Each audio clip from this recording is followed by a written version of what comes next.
Hey guys, welcome back to my YouTube channel. It's your resident brown skin girl back again with another video. Yeah guys, so let's have a chat.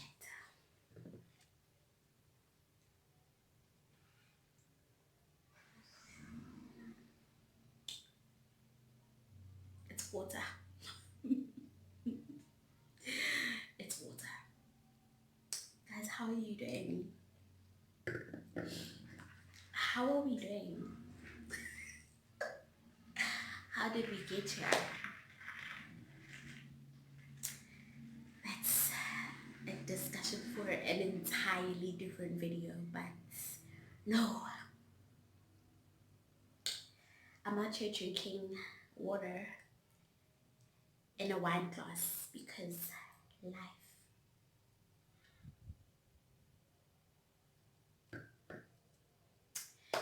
Anyway, guys, today we're going to be discussing the 5 things I've learned in my first year of marriage.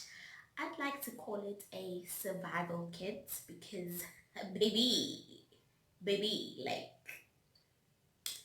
if I knew about these things before, it would have saved me a lot of trouble. Okay, so we're going to discuss them individually. Okay, guys, so I've been married for 1 year. I've been married for 1 year, 3 months. And yeah, I just want to get into things that I've learned, I've been picking up along the way. Of course, I mean, I'm no marriage expert or marriage counselor, but I am speaking from experience. And I found that once I changed these things, once we actually, because it's a collective, we're a team, once we started working on these things, it made things much more easier, make things run more smoothly. English. Well, it made things run more smoothly. I'm not gonna lie, majority, no, it's not majority, but I think the things that I picked here in specific are things that I may have been struggling with. Yes, that's what I'm saying. The things that I picked, these 5 that I'm going to focus on, are things that I was struggling with specifically. Okay. Please don't mind if I keep looking down. I have my notes here. Okay, so the first one is you need to have reasonable expectations. Marriage, they're not joking when they say it's hard work. It's not easy. It's not perfect. It will not be perfect. Why? Because you've taken 2 imperfect people from different backgrounds, different cultures, different ways of life, and now you've taken them and you've put them together. So you're trying to mesh 2 different worlds. So there's no way you can expect perfection because there will be times where you clash. So when you're about to get into it, or when you and your partner are discussing to get into it, you need to fully understand and comprehend that it is not candy floss and unicorns. It's not perfect. It's beautiful, but it's not perfect. So that's my first one. Manage, manage your expectations. They need to be reasonable. We're not saying drop your standards or stay in a marriage where your partner has disrespected you to that point of, but manage your expectations. It's important. It will keep you sane because if perfection is what you are looking for, my sweetie boo boo pie, my honey nunu, you're gonna be so disappointed. Okay, so manage your expectations. That's the first one. Stay away from marriage comparisons. We are not here to keep up with the Joneses. Okay, because as soon as you start comparing your marriage to what you perceive other people's marriages to be, you're gonna be unhappy. You really are. You cannot look at the Joneses and think, oh, but like Tulani does this, but Tulani does this. When a babe, why can't you do this? Because No, no, no. He's not Tilani, baby. He's not Tilani. And you know what's even worse about comparisons? You are comparing based on what you see and what they are willing to tell you. That's it. It's like Instagram live. They're only showing you and telling you what they want to. The deep, dark, nasty, nasty things that are going on, you're not gonna know because they're not gonna tell you. So how are you comparing your marriage to something that you don't have a full understanding of? So don't do it. Stay away from trying to keep up with the Joneses. The Joneses have their own problems. They're just not telling you. So just be sufficient in your own marriage. Be content. The word is not sufficient. Be content within your marriage. Do not compare your marriage to someone else's marriage. If you want to better your marriage, that's great. But don't better it because Tulani did this for Nontando. No. Do it because you are spotting some gaps in your marriage that you want to fix for you guys. Okay, so get away from the Joneses. Stop it. Oh, the third, hmm, the third point that I have written down is ask for help. And I find that this is specifically for women majority of the time. Okay, so this is what I was struggling with. I thought, okay, gonna get married. I need to be superwoman. I need to get up. I need to go to work. I need to come back. I need to cook.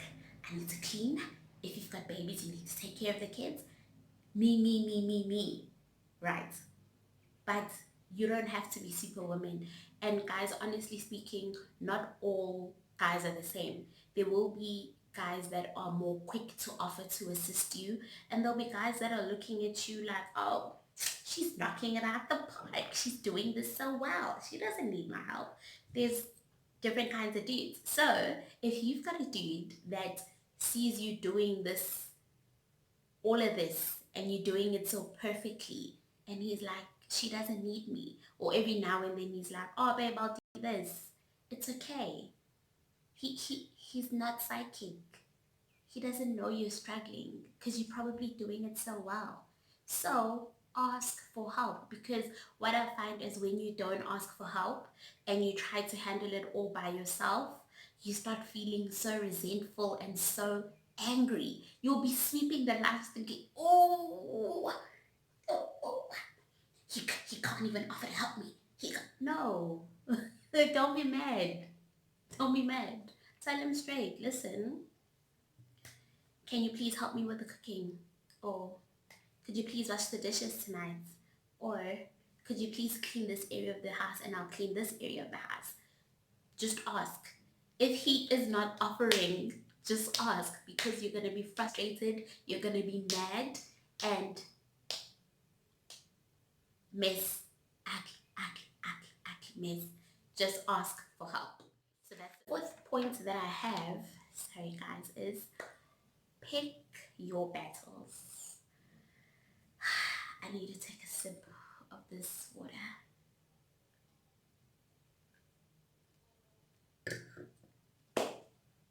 My friend, pick your battles, or again, you're going to lose your mind and you're going to cause tension in the household. Not everything deserves a confrontation. And it took me a while to learn that, because I'm a very straightforward, confrontational person. And I was doing a lot of confronting. I was confronting a lot. I was like, why I gotta leave these socks here? Like, why can't you do this? Like, why can't you do this? Why can't you just take your dishes to the kitchen? Why can't you just... And it's not worth it. It's not worth it. Pick your battles. If I've learned anything, I've learned to pick my battles. There are certain things that you can just let slide. If the sock is on the floor, pause, think about it. Do I need to pick up the sock, shove it in his mouth, and tell him to not leave the socks on the floor ever again? Or can I pick up the sock, put it in the bin, and go on with my life? Honestly speaking, There are certain things you don't need to be confrontational about. I'm not saying don't address things that bother you, but you can't confront and address every single thing your partner does wrong. Uzo la nya. Do you understand? Trr, trr. Don't do it. Don't do it. So that's my fourth point. Pick your battles. My last point is last but not least. I would say probably the most important, communication. I hear the girls in the back going, girl. Communication. Guys, communication is so important. And this goes back to the point I mentioned before, the kind of personality that I have. I'm very confrontational. I'm very, let's deal with it now. Nose running, tears running down my face, high pitched voice, falling into pieces, hair falling out.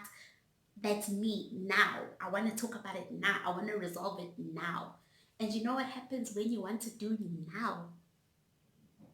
Yeah? You say all sorts of things. When emotions are here, you say all sorts of things. It's tomorrow morning when you get up. Sakhona kumbheka umuntu wakho, because you're like, whoa, whoa. How am I going to take back all those nasty things I was saying? So I've learned that there's a time for everything. If I'm super upset now, if we're super upset now, it's probably not the right time to discuss what's upset us, because emotions are high and you're gonna speak all sorts of things. So rather, calm down. I'm not saying drag the fight. Day one, you're not talking. Day two, day three. No, I'm not saying drag the fight, but I'm saying calm down. Day two, calm down. Have some water. Chill. Then address what was bothering you guys. And even during the addressing, there'll be times where you have to end, and then there'll be times where you, okay, I don't know. No, seriously, there'll be times where you're gonna have to keep quiet and listen and not interrupt, and there'll be times where you'll be able to respectfully bring across what's been bothering you, but not when you're super upset. Because another thing about discussing things when you're super upset is that you might have a point. Listen, you might be saying the right thing. You are right. Do you hear me? You are, yay is reg. But the problem is delivery. When you hear, no one can hear what you're saying, because any reasonable person just goes into defense mode. Oh, you want to fight? Fine, I can defend myself. So, then give it. Then you'll be right even more. And when you're calm and you're speaking nicely and you're bringing a thought across, it just ends up so good. Like, it's good. You guys listen to each other, you heard each other. Much happier ending than the other one when you are speaking whatever you nonsensual things that you wanted to say, right? And as I was reading an article, I've read an article about surviving the first year of marriage, and it gave such a good example. It spoke about when there's been conflict and you want to address your mate, think of him as your employer, right? At work, no matter what your boss does, you don't just, you think about how you can tactfully tell him what he did was bothering you without you losing your job. In this economy, you're not gonna lose your job. You're gonna think about, okay, how can I tactfully tell him I didn't appreciate what he did? So even within your marriage, I mean, your husband should definitely get more respect than your employer. So, if you can speak nice to boss men, speak nice to your man, girl. Speak nice. So, yeah, I thought that was a really good example and a really good way to think about it. Those are the 5 things that I've learned in my first year of marriage. I hope after watching this video, there's a few that you think, I could work on that, I could do that, you know. And this material is not just for us ladies, it's for the guys. There are things that the guys can definitely pick up from this list. And I'm not just speaking to my married girls, I'm speaking to my single girls that are thinking about marriage. I'm even speaking to my single girls that are not thinking about marriage, because your friend somewhere is acting crazy with her man. And now you have the tools to be like, La Lela. You know, so I'm speaking to everyone, guys. I hope you found something beneficial here. Thank you so much for watching my video. Please don't forget to like, to comment, and to subscribe, and to share. There'll be more. I love you. Bye.